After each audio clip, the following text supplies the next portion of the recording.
최근 광고의 파런치기라는 책이 베스트 1러로 채택되었습니다. 제목을 보고 제법 당황스러웠습니다. 광고 관련 책이 베스트셀러 1위라니 제 상식으로는 이해할 수 없었습니다.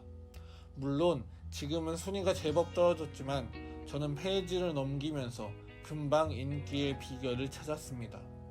코로나는 삶의 많은 부분을 바꿔놓았습니다. 가장 체감하는 부분이 경제일 테지요. 누군가는 직장을 그만두고 몇십 년 이어온 식당 문이 닫히기도 했습니다. 평생 직장이란 말은 옛말이 되었습니다. 직장에 의존하기보다 내 살 길을 찾아야 합니다. 최근 주식이 유행처럼 번진 이유도 비슷하다고 생각합니다. 경제적으로 불안한 상황 속에서 대안을 찾는 것이죠.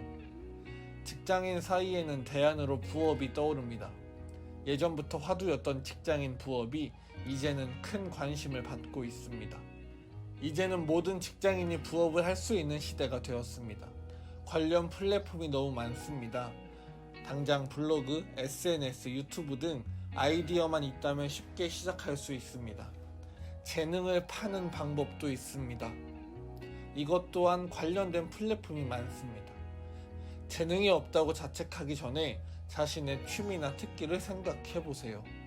독서를 좋아하면 책 모임을 만들면 됩니다. 뜨개질의 취미라면 관련 클래스를 오픈하는 방법도 있습니다. 이제 더 이상 무엇을 팔지는 고민하지 않아도 됩니다. 가진 아이템이 너무 많기 때문입니다. 문제는 어떻게 팔지입니다. 이미 직장인 투잡을 하고 있는 사람은 많습니다. 우리는 그들과 승부해야 합니다. 본인의 재능을 어떻게 선보일지가 중요합니다. 결국 그것이 광고의 파런치기의 핵심입니다. 광고의 파런치기에는 말 그대로 광고를 위한 8가지 원칙이 있습니다. 물론 여기서 그것들을 모두 다룰 순 없습니다. 그러나 8가지 원칙을 관통하는 핵심 메시지는 소비자 입장에서 생각하라입니다.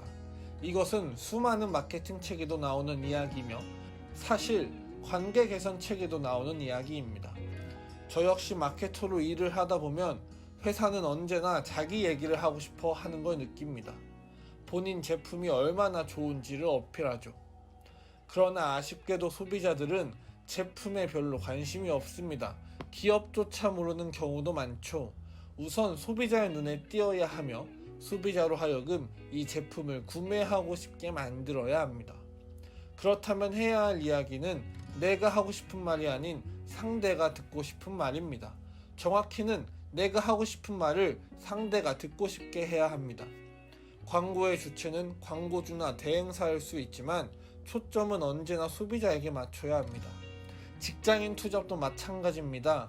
본인이 가진 장점을 어필하기 이전에 사람들이 어떤 말을 듣고 싶은지를 알아야 합니다.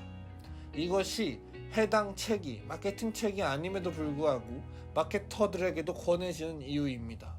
내가 하고 싶은 이야기에만 집중한다면 그것은 예술에 불과합니다.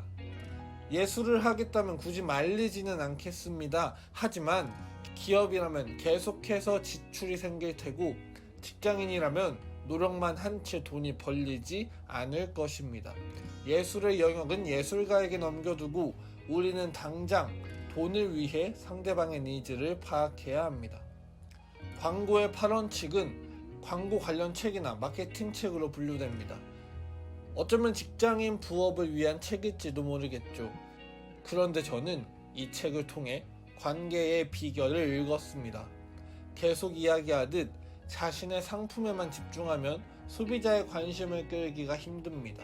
남들 이야기에 관심 없고 자기 얘기만 하는 사람은 주변에 사람이 없습니다. 그렇다고 소비자의 관심만 끌어선 제품이 팔리지 않습니다. 내가 하고 싶은 말도 해야 구매가 일어납니다. 내 주장 없이 남들 얘기만 듣다 보면 호구 소리를 듣습니다. 광고나 마케팅 모두 결국 사람을 상대하고 고객과 관계 맺는 일입니다.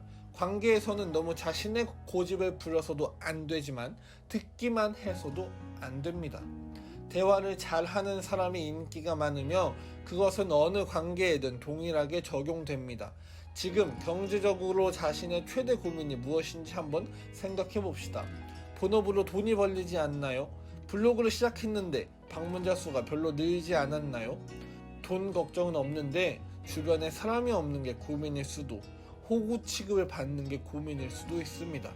결국 모든 고민은 관계에서 옵니다. 그래서 모든 사람들에게 광고의 8원칙을 추천합니다. 시선을 조금만 바꿔도 광고의 8원칙은 세상의 8원칙이 될지도 모릅니다.